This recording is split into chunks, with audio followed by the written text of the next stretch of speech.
So welcome, here's a quick 21-second preamble before we get into the episode. Today, episode 1, filmed on location in Stratford, in the first council house we grew up in as a family, and that I still live in till today. Spoke about lots of things with my old man, my mum, my brother and my sister. For example, how my old man got us into St Edward's, which was next to West Ham Stadium in Upton Park. So a series of interesting conversations, here we go.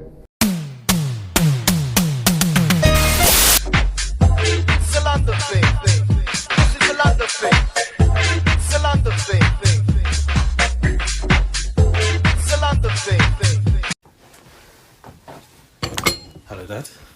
Hello, son. How you doing? I'm fine. I'm blessed and highly favored. Good. Thank you for indulging me with this thing.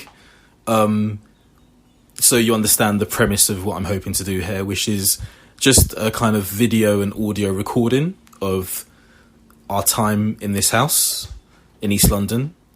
Our first family home, right? From Nigeria to London. I'm speaking to our mum, our brother, sister. So this is your bit. I don't know where you wanna start. Maybe how you came to London, maybe? Well, I came to London as a student. And I went straight to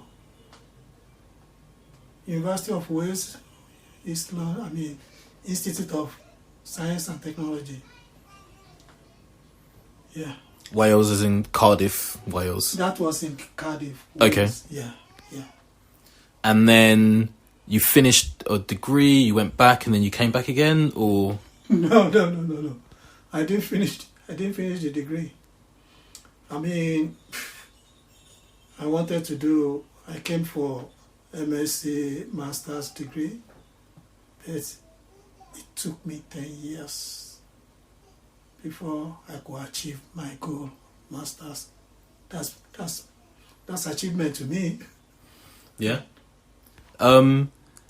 So I remember, and that was the graduation at Middlesex, is that right? Yeah. Okay. So putting the academics to one side slightly, now your journey from Nigeria to London and living in this house, if you could explain that.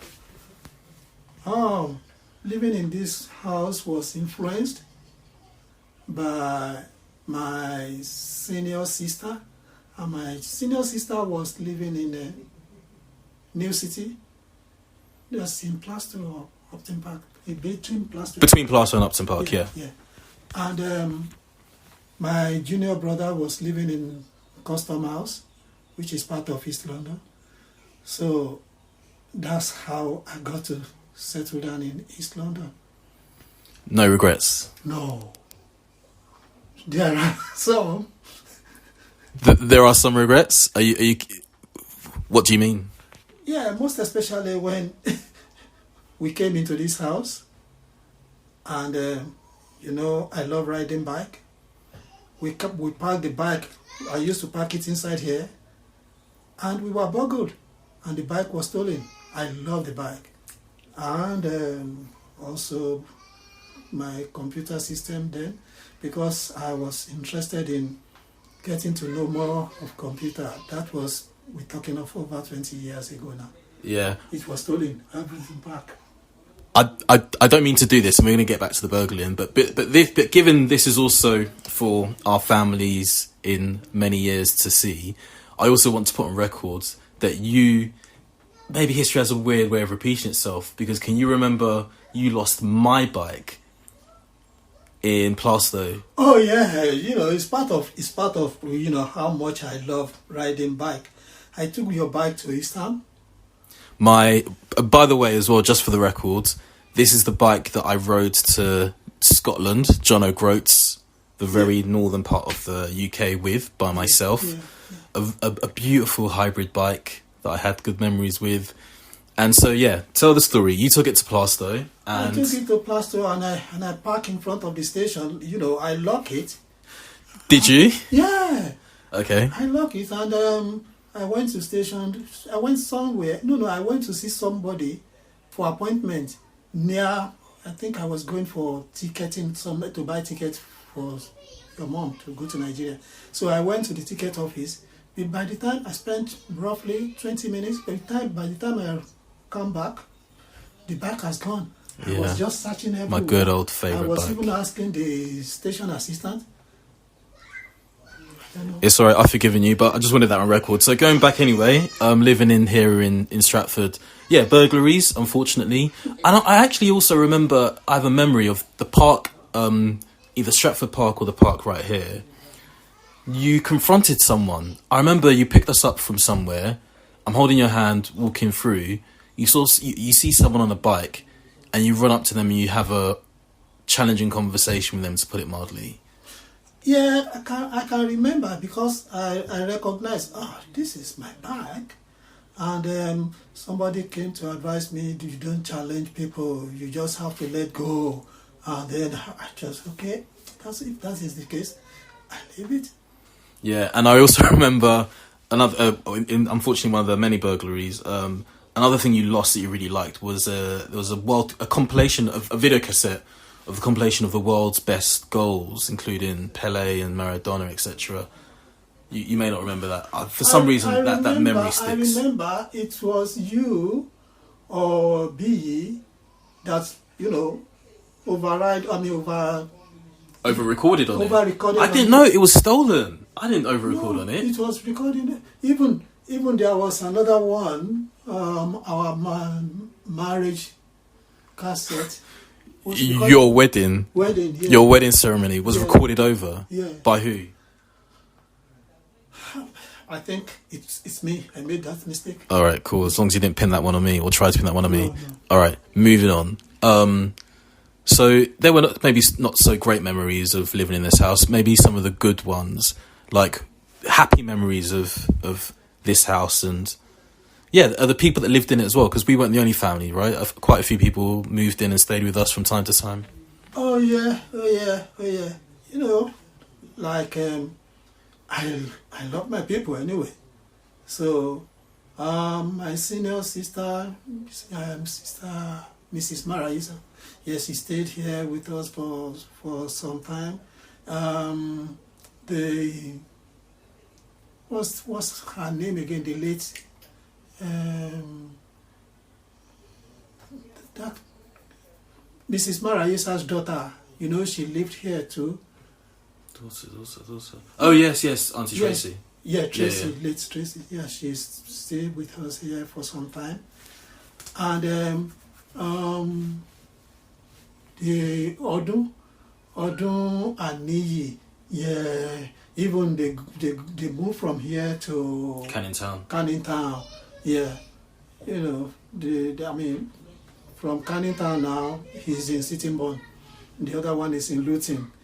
Niyi and Odun, they stay with us. Yeah, so maybe talking about that a little bit, because that is something that often families do, I think, across Newham and Stratford, which is that they settle, and then there's quite a migration pathway to further outside of East London or just on the border, Redbridge, etc. So maybe talk a little bit about that motivation. Yeah, you have people. Our people. You don't want them to miss road or do something silly, or then you accommodate them for some time and let them know their footing the way before they can rent house or get a council property to move into. Yeah. Okay. And so that was a role that you played for a lot of people in terms of advising, etc. Yeah. Okay. Even including Uncle Dele and Daddy Ezekiah. Yeah. A lot of people. Yeah. Amazing. And do you think that was something unique to East London? Like, I'm trying to think. Two questions, really. Yeah. What was it about this area, Stratford, that made all of that possible? Let me ask that one first. Make it possible. Yeah, to have the kind of life that you had then, with all our family and friends being very close and enjoying the area. What is it about East London, you think? It's good. It's always good to have your people around. Having sister in Plasto, having junior brother in in customers, having another brother, when Niji and Odo moved out, they were in Canning Town. And then, we have our people all around, and whenever there is any do, oh yes, we come around and celebrate. Even Christmas time, we haven't got car, we walk to our senior sister's house, and then we celebrate there, because there is no transport. We will all walk there, and then we celebrate Christmas. Yeah, it's good having your people around, and we are many in East London. Yeah, and talking about some of the challenges faced. One of my other memories as well is we had the electricity key meter, or the key meter for electricity, and sometimes that ran out because there just wasn't enough money. And I remember running to our friend's house, Ayo, just down the road. And Rokeby School. Oh, that's another story. But anyway, down the road. No, you didn't attend Rokeby School. I know I didn't. Yeah. Trust me, I know I didn't. Do you want to say something about that? Yeah, you attended St. Edward's. St. Edward's. And Manor Park before that. That Manor Park. For like 1 year? It was like, I really didn't like the place. I didn't really like the school. This is back then, obviously. Yeah, so I tried, because we like Catholic school, and I tried my possible best to the extent that I went to confront Father John. The vicar of St. Edward's? Yeah. Okay. So I thought he's playing game, or he's not giving my son chance to, join the school. He said, no, that there is no room. It's taking more than 1 or 2 years. There is no room. Then I said, look, you are playing game with this boy. I don't like it. And why are you even smoking? You are a father. A father shouldn't be smoking. He said, well, I like my cigarettes. That's okay. That's me. Well, the fact that I'm a father doesn't mean I shouldn't be smoking. And I said, okay, all right, that's you. He gave me a chance at the end of the day. So I didn't get into St. Edward's through normal application routes, but because of your advocacy, if I could put politely. No, we applied, we do the right thing, submitted. But with some nudging. Yeah. But he was just overlooking it, and then getting some other people in. That's why I saw him outside the school, and I went to him. I said, Father, can I talk to you? He said, yes, nice one. I said, but why are you smoking? He said, I love my cigarette. I said, Father John, you love? He said, I love my cigarette. I said, okay, but my son, Adebusuyi, what is the problem? Why is it taking some time, ages? He said, no, it's not ages, it's about the numbers of people in and out. And he tried to explain it. At the end of the day, maybe 3 months after, he gave you a chance. Amazing. We were talking earlier, about the struggle, and I mentioned the electricity key thing. But any other reflections on how hard it was back then? Some of the jobs maybe you had to do, and some of the other things that made living in the area quite tough. Well, it's not, I wouldn't, as a young man who enjoyed this, I wouldn't say it's tough.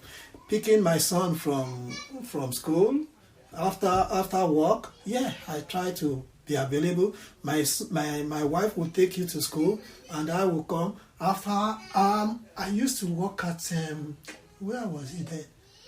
TFL? No. It's Escort Station. Yeah. I resume at 7:30 and close at 3:30. I close at 3. By 3:30, I come to pick you. Then we go home. It's not tough as such, but that's life. Yeah. And then there is another one. Daddy, I want to play a game. Go for it. I'm busy. I want to play some game, please. Yeah, go. Where's the game? I want to use your phone. No. Go on the tablet. Yes. Upstairs. Yeah, I've lost the track. No worries. Let me finish with this final question. If these council house walls could talk, if the walls could talk, what would they say about you now, given that they saw you in this house X years ago? What would they say about me? Yeah, like looking at you here now, you know, remembering the person they saw how many years ago. Oh, well, you say good things because as a believer, we pray, we go to church with you, and that's where the foundation is. Even when we won, you know, this place, it was prayerful. It's prayer that, oh God, your mom mentioned something when we were at Barnes Road. Barnes Road, whereabouts is that? That's near Green Street. Green Street. Near this Upton Park. Yeah, area. Yeah. We were given that place for at what is it called? What do they do? They used to give lottery, no? Huh? No, go on. They used to give. It's not the permanent place, but it's council that gives it, and then it's like we were there. When we got there, your mom was happy. Oh, this place is good, is this, but God, please do not let this one be the best we will have. And I thought, oh, what type of prayer is this one woman praying? And not knowing that God answered that prayer.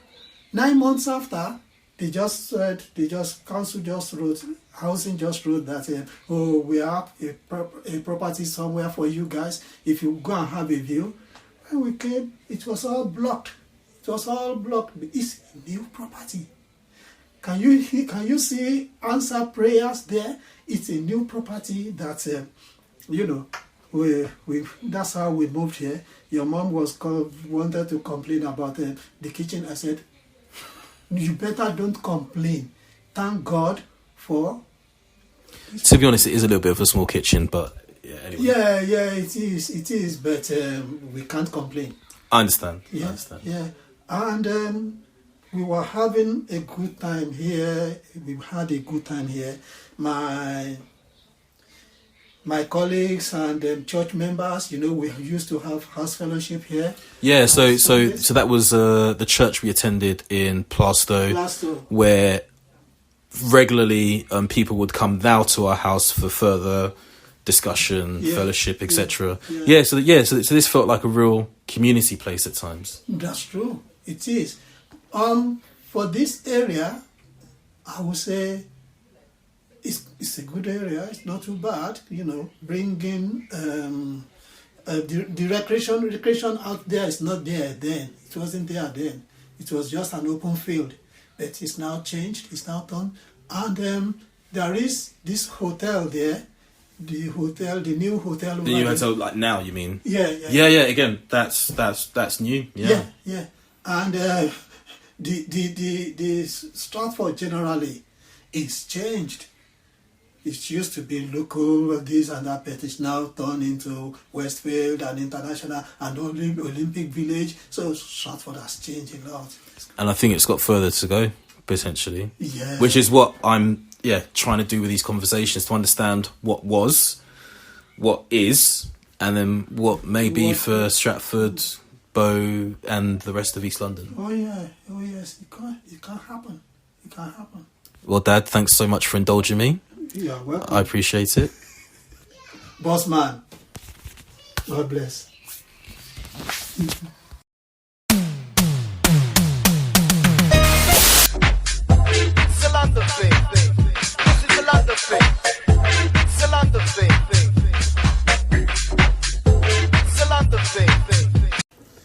Hello, Mum. Hello, son.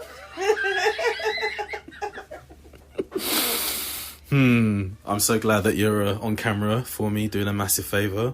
We're going to start off with something that just happened off camera just before we started shooting. I switched off the heater using the Google Home and my voice. Did you ever think that the house, your first family home in London, could one day have that kind of technology I'm not a tech person, so I never imagined that. But here we are. Yeah, back Here we home. The first family home. What will happen in 20 years' time? Maybe hologram machines. Tap your finger. Or just think something and then Google or some AI thing will give it to you. That's scary. No. It could Don't believe happen. that. But anyway, we were going to talk about this house, this home, the first family home that I grew up in as a child, and we're still here. And yeah, like your journey from Nigeria here, your experiences in this house and in the East London area. And we're going to do some other conversations about the East London area where you also worked. But for now, the focus is on this house with brother, sister, and dad as well. So this is your bit. Earliest memory. I'm going back to the early 90s now. So, my earliest memory, there were not so many houses here then, a lot of parks. The transportation wasn't great as now. I think we only have the good old Central Line and the one surface line called Northern Line or whatever it's called. And the old Stratford Town Hall, the shopping centre. The one that's still there. It's still there, but it's now overshadowed by the Westfield. It's modern life here, right? Modern life. I like my good old things. So those were the memories then.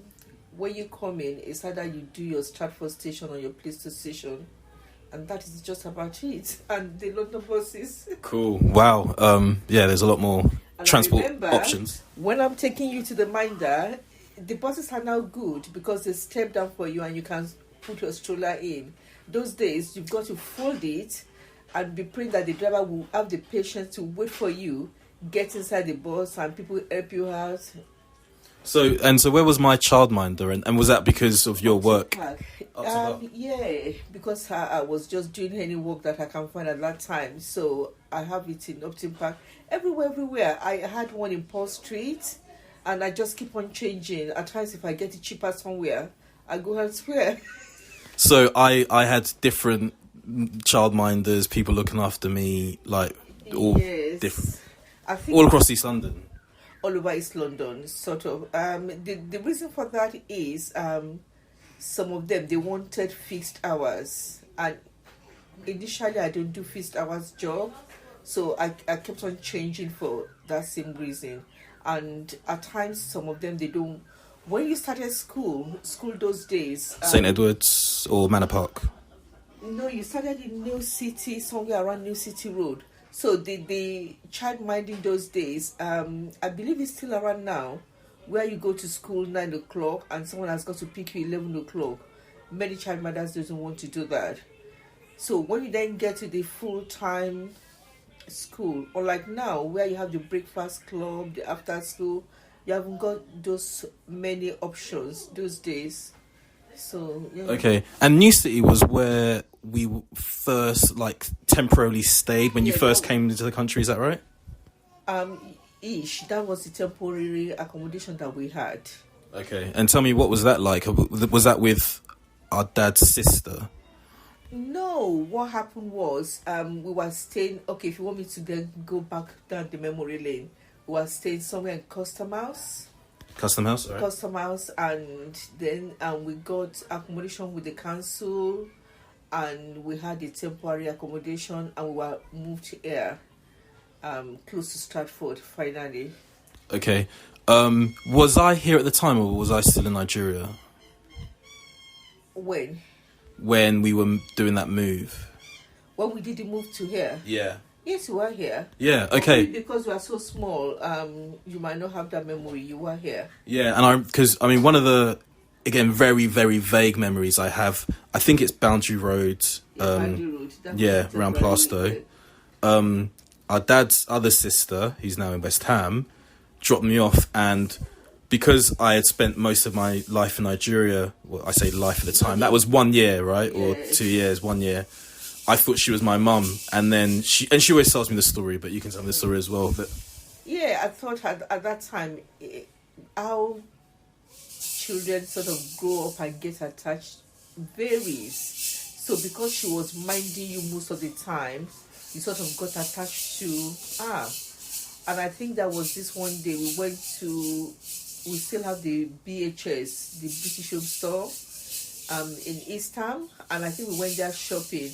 And God knows what happened. You then started yelling, "Mommy, mommy, mommy!" And I was thinking, what is going on? Everyone was looking at me, and I'm thinking, I'm your mom. What's going on? But it's so funny, yes. yeah, no, yeah. Well, she tells me stories like that, but no. Obviously, time passed. So let's get back to this house now and this home. I remember in the conversation with my brother, I spoke about some of the kind of people that moved in and out, that this place seemed to host quite a number of family members. Could you speak to that a little bit, and what was your experience of that like? My experience then was, I think because when we moved here, this used to be part of the big field, and it was sort of reclaimed, and they have the social housing there then. But some parts of the of this area, it might be used for temporary housing, I don't know. So you have a fast changing community, and at times it's not that straightforward to get attached to someone in the community quickly, but we forge along. Okay, yeah, so that's interesting. So yeah, people that were able to, stay close with us were then able to find their feet across the rest of Stratford, Newham and London at large. Yes. I think that is what happened. Cool. And any other experiences of kind of, first family home? Maybe some of the negative first, and then we'll go to the positive. What were some of the not so good experiences? And the one that is not so good, I wasn't that very much security conscious. And I remember there was one day we all went out. I think we must have followed someone to bid them goodbye at the airport. And by the time we came back, they burgled the house. And it was scary because it's like a part of me is gone, or someone is taking over my privacy. We called the police. It took, even though the police were nearby, 2 minutes drive away, it just took forever for them to come along then. And I was a bit scared. And months after, I always have to look over my shoulder because I'm thinking, I don't know who's following me, I don't know who's done this, I don't know what the motive is. But fast forward, 6 months after, I sort of got over that. That was a nasty memory. Yeah, and what else helped you get over that? Like, I mean, was it just the passage of time, or passage of time? And I think my faith sort of pushed me stronger, that I can overcome this. This should not sort of take me back, or should not stop me doing things I need to do, or getting on with my life. So I found a way to overcome that, and cool. go along with my life. Okay, and so moved from Nigeria to various parts of East London, Custom House, East Ham, etc. First council house here in Stratford. Burglaries and maybe some other good experiences, but we'll just move on. What made you still stay? I mean, were there any kind of thoughts of South London, West London, North London, or outside of London? No, I think when you sort of get used to one area and you could identify with some things, it sort of make life easy and you just plod along. So those days, the old Stratford shopping mall, you have your mixture of good shops like your Marks and Spencer, Co-op, used to be really good then. And inside the shopping mall, you have where they sell your African food, your plantain, your yam. So it's a mixture of things, and you don't have to travel that far to get them. So that's sort of easier for me. Yeah. and some of other things that I need to do. They were just close by. Okay. So that made us stay longer. Yeah, and maybe just one more like thought as well about the melting pot of cultures. So you spoke about a lot of kind of African diaspora community. I know there's a big Southeast Asian, Bangladeshi, etc. community. Yeah, any reflections, earliest kind of memories on that? I think our neighbours as well were Our neighbours Pakistan. from the immediate neighbours. Immediate neighbour, yeah. Asian, but I don't know exactly. I think they're from Bangladeshi, and the other neighbour they're from Ghana. So we all relate very well, and we form our own little mix, and it's so good. And we have other small communities around, like we have a local church, and although most of us are mainly Nigerians, but it's something that sort of like a break for me after Monday to Friday going to work, going to the services. I look forward to that because that is like finding my own people and mingling with them and socializing. Yeah. So it's almost like Stratford had a little bit of everything for everyone, and you found your people. I found them, yeah. Yeah. And yes, and because especially when the winter period comes, you need to feel you're part of a community so that you sort of able to sort of plod along. Good stuff. Mom, you'll be glad to know we're almost done. Last question. If these council house walls could talk, what would they say about you as the person 20 odd years ago and the person that you are now? If they could talk, I think they'll be grateful I look after them, and I'm proud of that. Because you walk along some properties and you just think, oh, could you not give it a tender little care?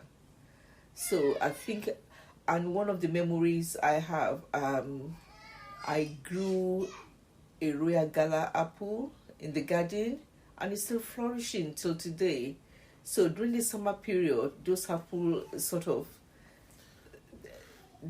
that is my grocery for This is actually really interesting because I never actually knew you planted it. Because I mean, I look at the gardens across from us, and there's no other apple tree in anyone's garden on this road. You planted it. I planted the Royal Gala apple. Wow. Why? I just thought, going back to my background, you always do such things. You have your vegetable garden, you have things in the garden and stuff like that. So I thought, if I could grow this Royal Gala, that is me sorted for the summer months. I don't have to keep going to the market. So I grew them, and they're flourishing year after year. Yeah, there is something poetic there and philosophical. I could say about planting trees for to be the shade for your future generation, which is physically, literally what you've done. And I could wax lyrical about that and what you've done for me, etc. But yeah, it's been emotional. It's been very nice and grateful for you to indulge me on this random video podcast thing. Talking about our first family home and the council house I grew up in as a child and I'm still in today. So again, I'm very grateful and thank you for your time. Thank you.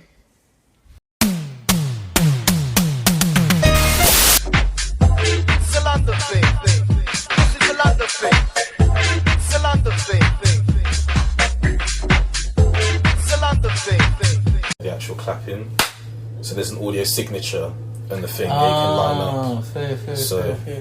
Hopefully that's going to work. Welcome back. It's appropriate to say for a house we both grew up in. Yeah. Like early years, a lot of formative years. So yeah, very nostalgic.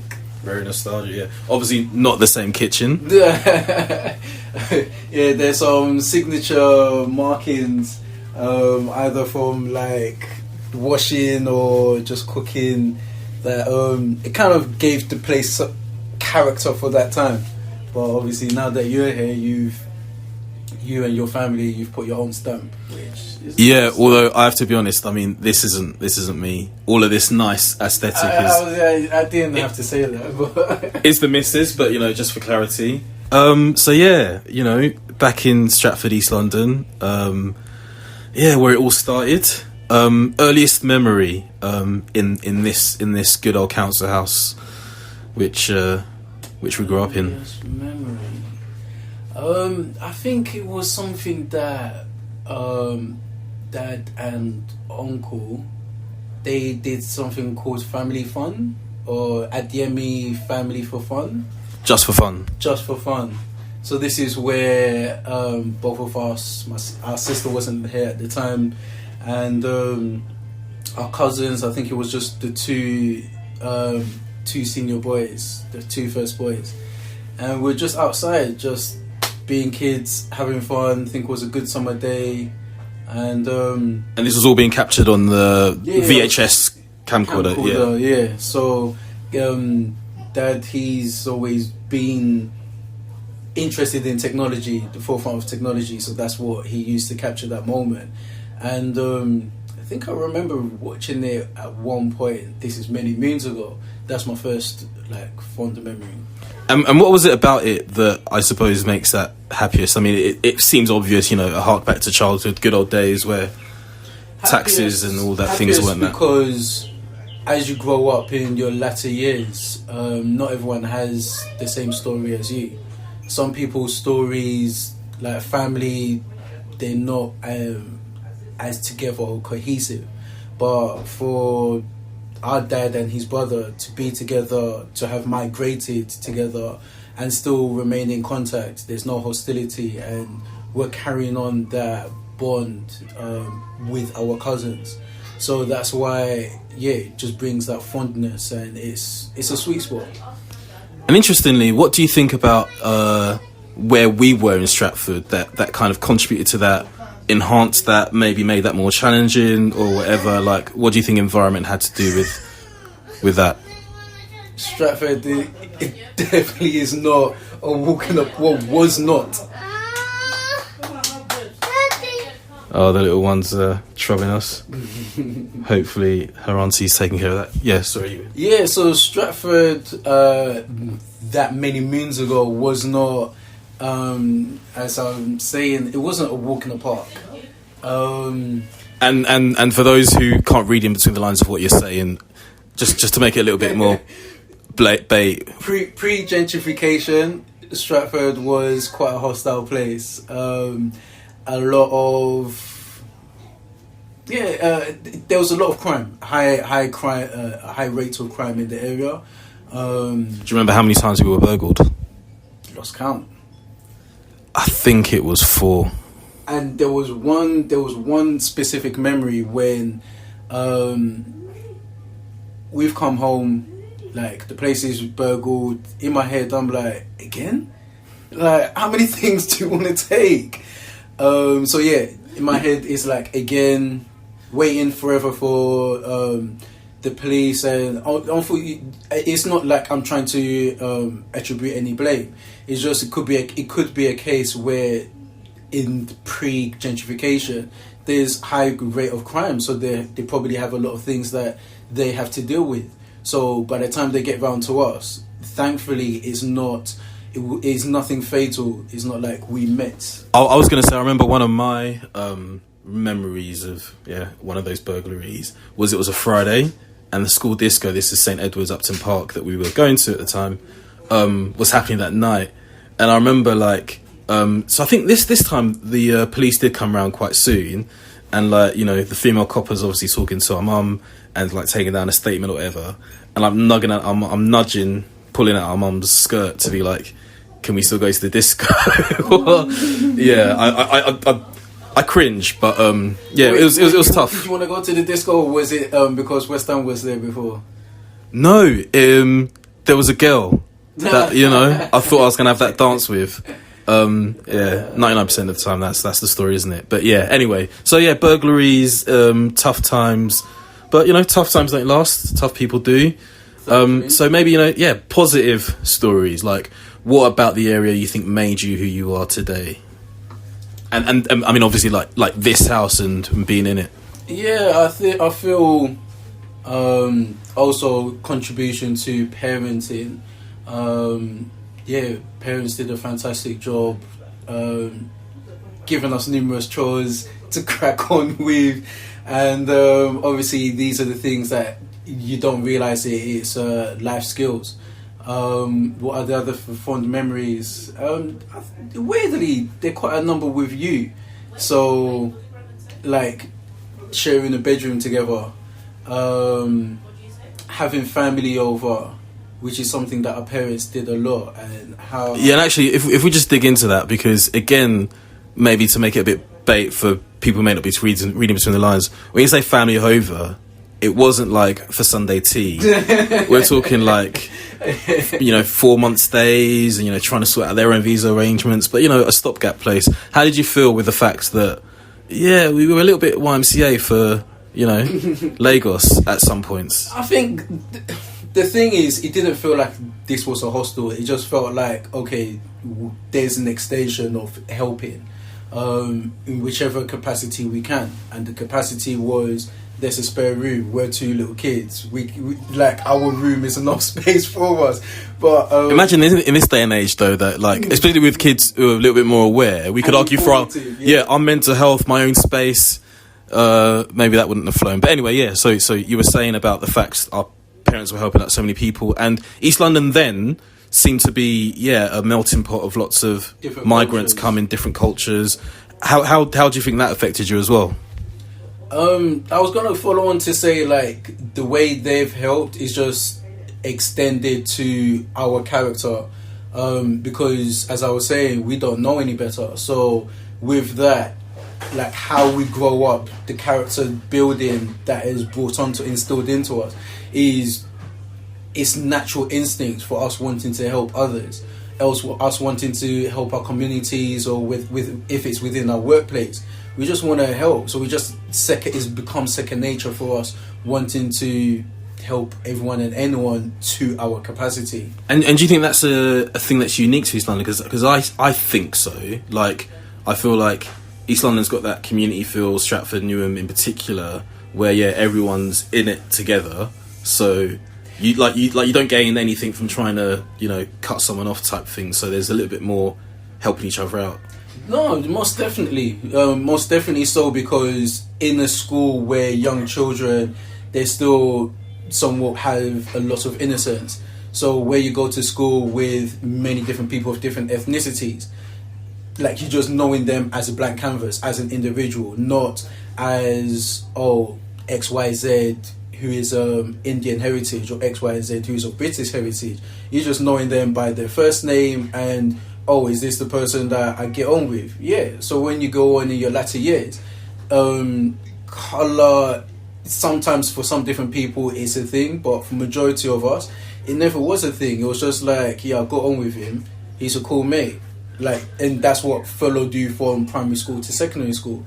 So I definitely feel that East London, it very much encouraged that community feel. Everyone wanted to help each other, because at the end of the day, we all migrated for better. Well, our parents migrated. Well, a lot of us migrated. I mean, obviously there were some natives, people that were incumbent to the area. But no, I get what you're saying. We'll probably wrap up this bit. One last question. If these council house walls could talk, what would they say about you, the person that you was here and is now back here as a 30-old person? It's a very good question. If the walls could talk, it would just say it's happy for how I've turned out. And how I've turned out is testament to the parenting, testament to the area.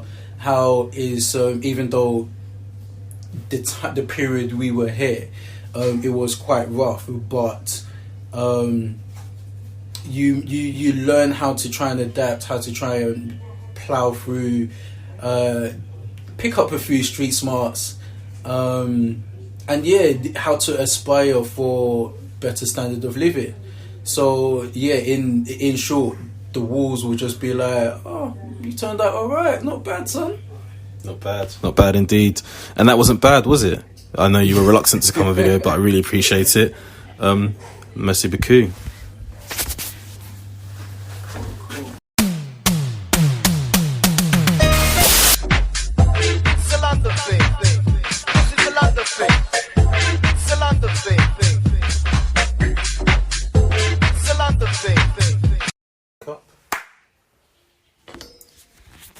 Lola, my sister, my one and only favourite sister. Thank you for indulging me. This may be the shortest one of this bit because you didn't actually live in this house very long, given how young and beautiful you are. So the earliest memory question may not even resonate because, yeah, do you have any early memories of growing up in this house? No. I have early pictures. So I've got a picture of, I think it was my first birthday party in this house. So yeah, I don't remember it, but I've got the picture of it. That's probably what So it happened and you lived here. Yeah. And that may be the end of this bit. One memory I did have, yeah. that I'm happy to immortalise on video, Thanks. and you know what's coming up, Yeah. is the fact that, we need to sort out the dates, but I remember you obviously born out of this country, and I think it was grandma was looking after you. And long story short, obviously before you were one, you eventually came home, and you could crawl at this point. You could walk. If you say so. No, because it's a very vivid memory. That hurts. Sorry. Yeah. Okay. So we have this notion that our sister is coming to complete the family, and we're happy, we're elated.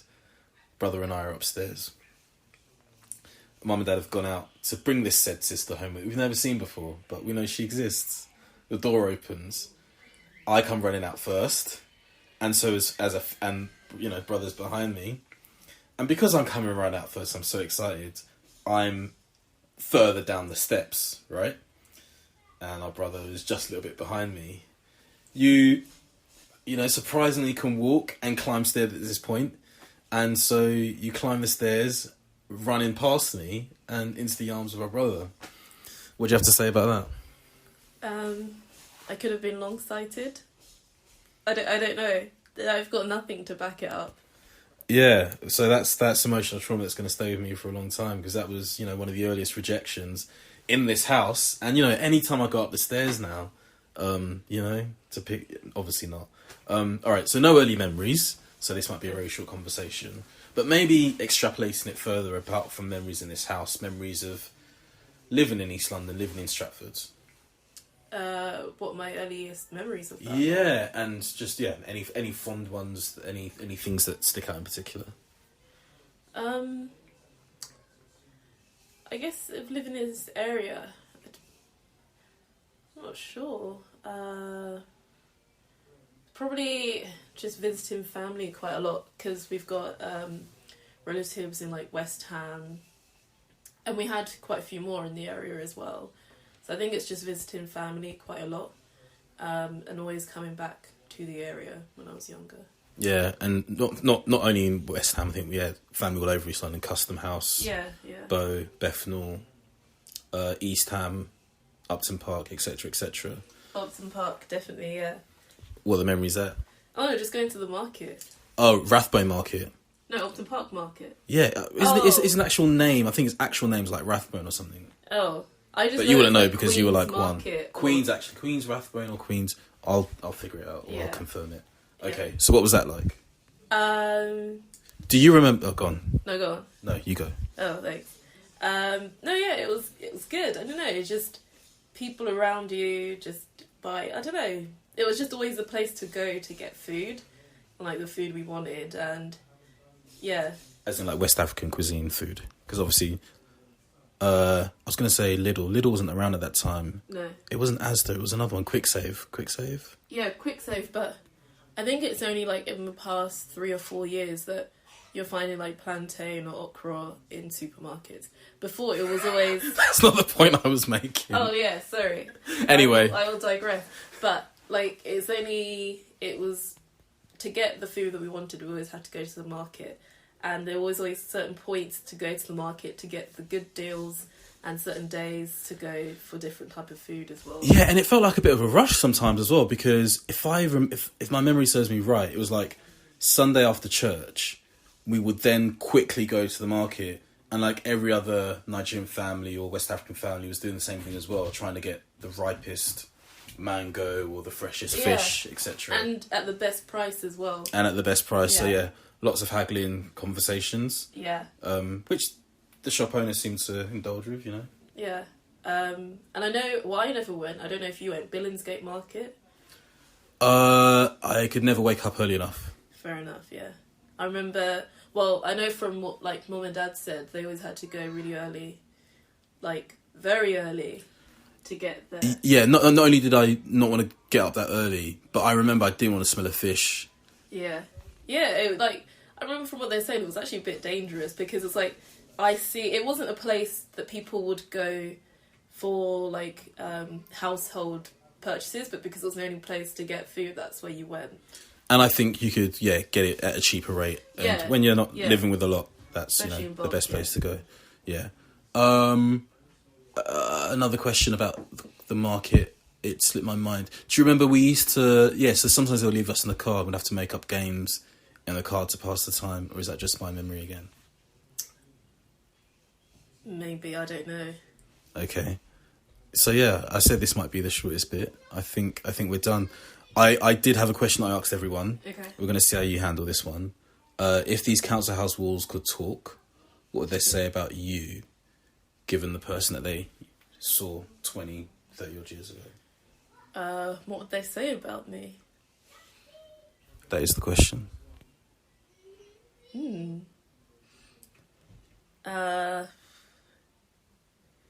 If they could talk,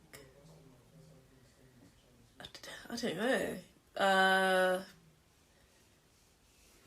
Well, I did say this may be the shortest episode, so I'm happy to leave it there, and you could submit your answer on WhatsApp when you're ready.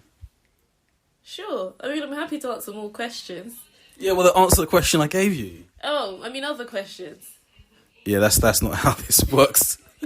This isn't a media-trained interview where you can shirk questions you're not comfortable with. You have to answer the questions I've put before you. If they could talk. That's the questions. If they could talk, it's a phrase. You've heard that phrase before, right? Yeah, I mean, like, I can think what they'll say about the area, about me specifically. That wasn't the question. But the question was about the area. This is a weird political-esque type conversation because you're diverging away from the actual question.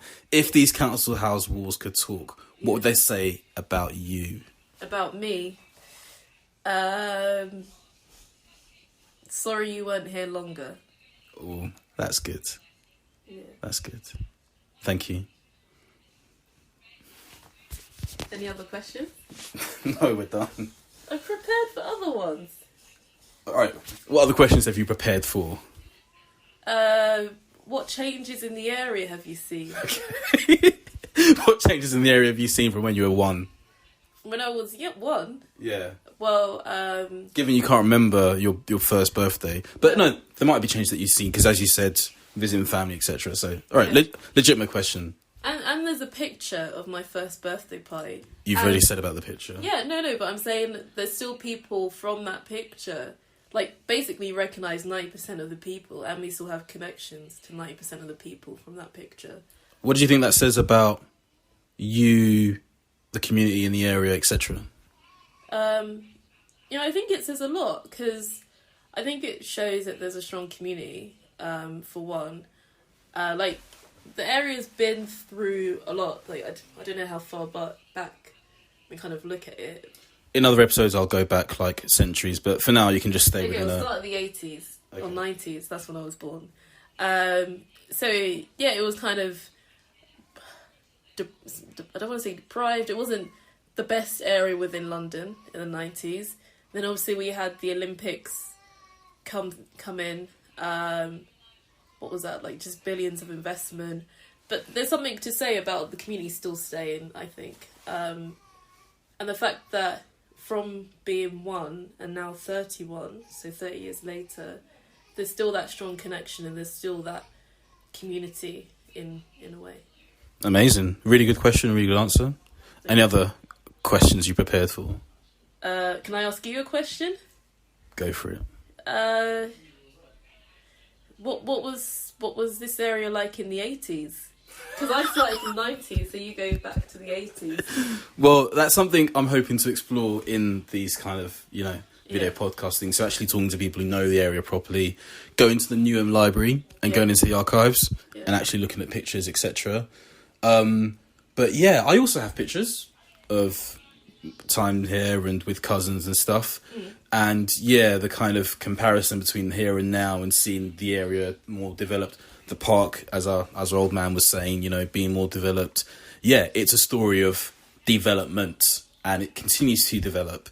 You look at the Olympic Village skyline and its cranes and, building and development still happening. Even a location that the leader of the Labour Party, Keir Starmer, used as a place to kind of launch, a speech, a landmark speech, etc. So it's a developing place, and it's a place that I think needs to be understood and explored, because other cities around the world will be on that same, or should ideally be on that same trajectory, given the UN estimates that 68% of the world will live in urban cities by 2050. Wow. So we kind of need to understand how development works well in cities, and, from, statutory legislation to local council issues in health, policing, domestic disposal, all of that stuff. So that's what I'm really interested in, which is why I'm doing this thing.